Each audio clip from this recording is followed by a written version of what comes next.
Business finances can be a little complicated, but once you've got the basic concepts down, you'll be well on your way to successfully managing your business's income and expenses.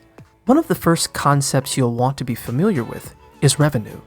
Revenue is the total dollar amount that your business earns in a given time period before subtracting expenses.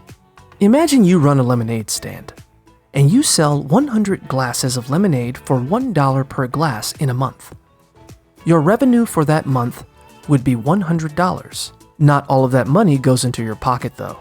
You also need to factor in the cost of goods sold, or COGS for short. COGS is the amount you spend on materials and labor to produce your goods or services. For your lemonade stand, your COGS would include the cost of sugar, lemons, and cups. If you need 50 lemons, 100 cups, and 25 cups of sugar to make 100 glasses of lemonade, and lemons are 25 cents each, cups are 10 cents each, and cups of sugar are 15 cents each, your COGS would be $26.25. Once you know your COGS, you can calculate the gross profit for your business. Gross profit is the amount of money your business brings in any given time period, your revenue, minus the cost of goods sold.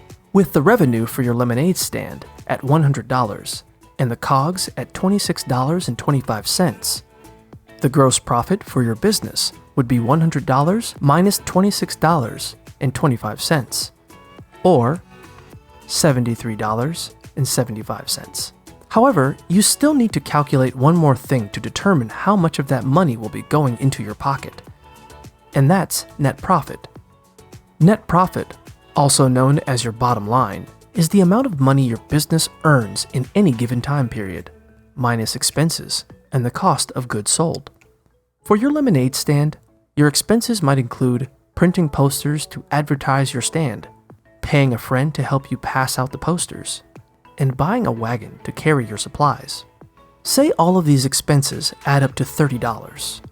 To calculate net profit, you would subtract your $30 expenses from your gross profit, which is $73.75. That would leave you with $43.75 in net profit, which you can put into your pocket or reinvest in your business. Something else you should keep in mind is your gross margin. Gross margin is the percentage of every dollar you make that is gross profit. The higher your gross margin, the more profit you make with each sale.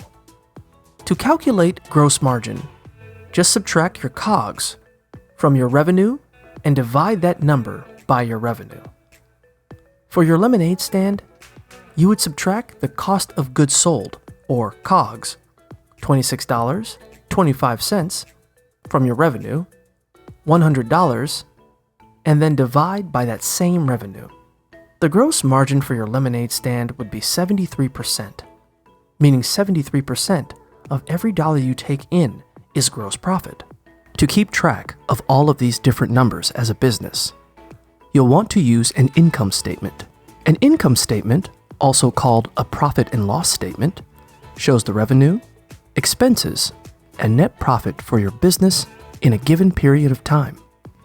Your lemonade stand's income statement would show how much you spent, how much you earned, and what your net profit or loss for the month is.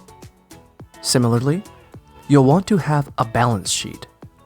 A balance sheet shows the financial status of your business at a given time, including your assets or things your business owns that are of value, and liabilities, which are your financial debts and obligations.